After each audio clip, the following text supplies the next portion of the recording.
بسم الله الرحمن الرحيم. بسم الله الرحمن الرحيم. waxaan salaamayaa labada gole ee dawladda isimada injineerada kambaniyasha ka shaqeynaya halkan in allaale intii halkan isugu timi saxaafadda maamulka degmada iyo gobolka ka qaybgalayaasha oo dhan iyo xataa dadka استرانك هاي هالك دتك كو ماشي كو حنبنا والسلام يا سلام عليكم ورحمة الله وبركاته. سلام كبعدي إله بقى مهد له وحنو مهد علنا إياه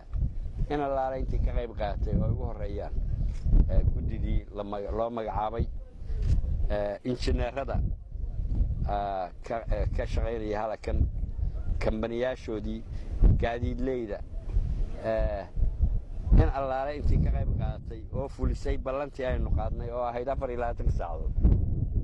waad mahadcelinaya aad iyo aad baad u mahadsantihiin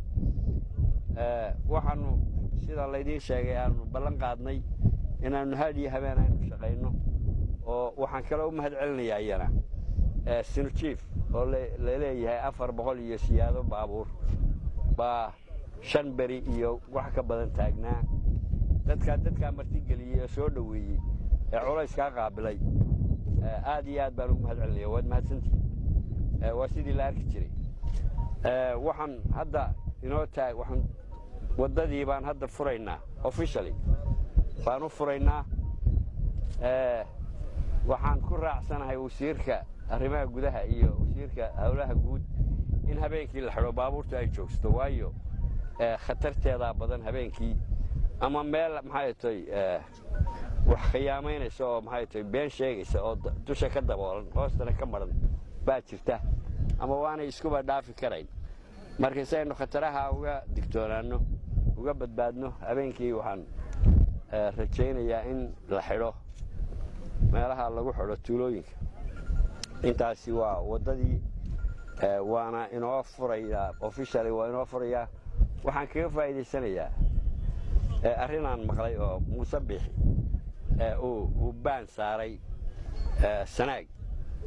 oo la yiri cunaqabatayn buu ku soo rogay waa arrin la yaabo weeye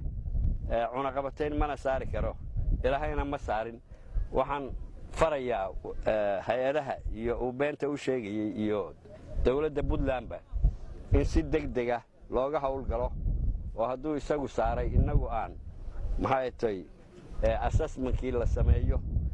shabaabka uu leeyahay dhahar iyo baa shabaab jooga shabaab Puntland ma joogo mana taageero shabaab iyo Puntland waa kuwa intaas garaacaya har iyo habeen waxaan leenahay meesha lagu badbaadiyo wuxuu yiri xariiq ma gaarsiin reer Burco iyo reer Hargeysa iyo jeegaanta midna halkana waxa dagaalka ka dhex socda waad la socotaan marka shabaab anagu ma hayna xaggaas ay jiraan idinkaas oo taakuleeya aad iyo aad baad u mahadsantiin wadadiina way noo farantay officially